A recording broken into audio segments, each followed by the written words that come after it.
Enter a world that has been scarred from abuse, megalomania, and thievery, yet also retains attributes of simplicity and lush landscape. Flora and fauna exquisitely coexist in harmony, joined together against the unwritten war of beings. Emotional tales of absolution and personal triumph leak through its sea of content.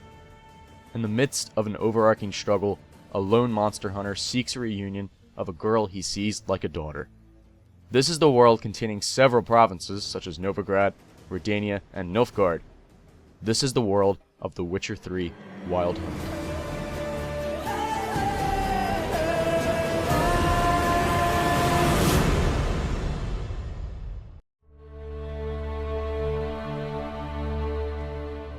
Gone are the roaming restrictions from past games in the franchise, and now in is an enhanced and fully accessible open world.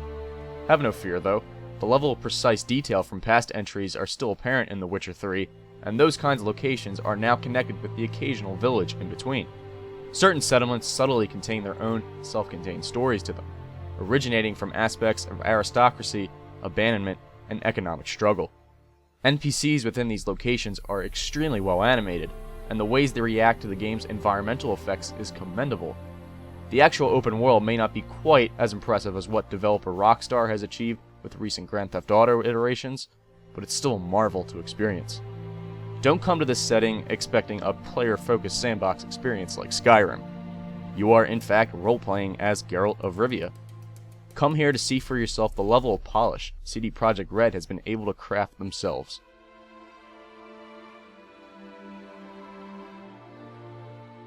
Geralt of Rivia has once again returned to the series to act as the main protagonist. However, his intentions have changed. Time is growing short, and Geralt is looking to move on with his own life. In contrast to its predecessors, The Witcher 3 slightly departs from the overarching political tension and grand story in favor of a more personal embarkment. When Assassins of Kings began with an explosive start with a bang, Wild Hunt starts with a quiet and subtle whimper. With the possible exception of the game's denouement, Witcher 3 never really reaches those heights. At its most basic level, the game's story is just Geralt's search for his daughter figure Ciri, all while preparing for the impending battle with the Wild Hunt. But nevertheless, it's not the general narrative that makes it so great, it's everything in between. Nearly every named NPC has their own struggle to overcome, and seeing those individual stories play out to the end is always intriguing and equally satisfying. I would never necessarily deem The Witcher 3 a game with a great story, particularly due to its simplistic nature, but rather a masterclass in storytelling. So many interactions between characters subtly affect later areas of the game. Not to mention that certain quest lines will ultimately determine who marches with you at the gates against the Wild Hunt, somewhat akin to the loyalty missions from Mass Effect 2.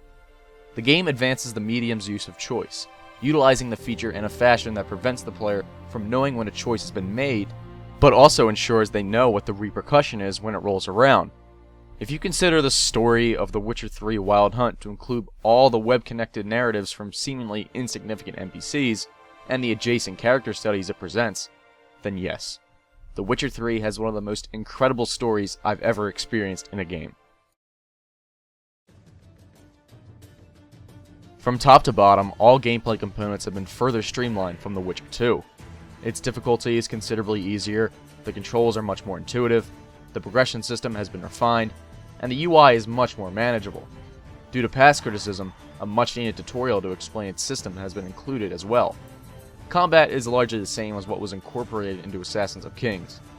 It retains a somewhat hybrid RPG form of hack and slash and strategic battle, splitting sword duties between creatures and beings respectively, but also instantiating magical signs on occasion. Returning is the emphasis on playstyle, whether you want to focus on upgrading your powers of the signs, brewing better potions, or learning additional sword tactics. Exploration has not transitioned as gracefully.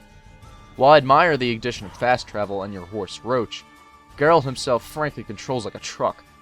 From the time of pressing forward, there's about a full second until you actually move onward.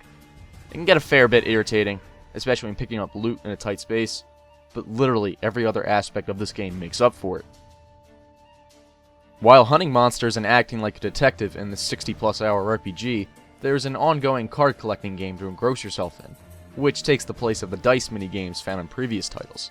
Named Gwent, this in-game car mechanic is somewhat akin to the incorporated triple triad found in Final Fantasy VIII. Cards can generally be won and attained in similar ways, but actual games inarguably take longer to complete. While I got deep into triple triad in its respective RPG game, I personally didn't spend too much time in the decks of Gwent. It's certainly well made, and I already know people find it intriguing, but I personally found its pace to be a tad too slow. Despite a nerfed outlook from what was previously shown before release, The Witcher 3 looks fantastic, particularly on PC. My personal favorite aspect of the visual design was the way the flora elements were designed, especially in regards to the supposed wind and other weather effects. Creature designs are simultaneously memorable and intimidating, thus exemplifying its effectiveness. Character models look great, especially with its coinciding facial animations. But of course, the game isn't without its technical hiccups. NPCs and Geralt himself will occasionally clip through objects in the world, and once or twice my audio got completely cut off. Granted, I didn't have as many issues as I've read PS4 and Xbox One users have had, but from what I've witnessed, all glitches were very minimal, and overall, everything is perfectly acceptable.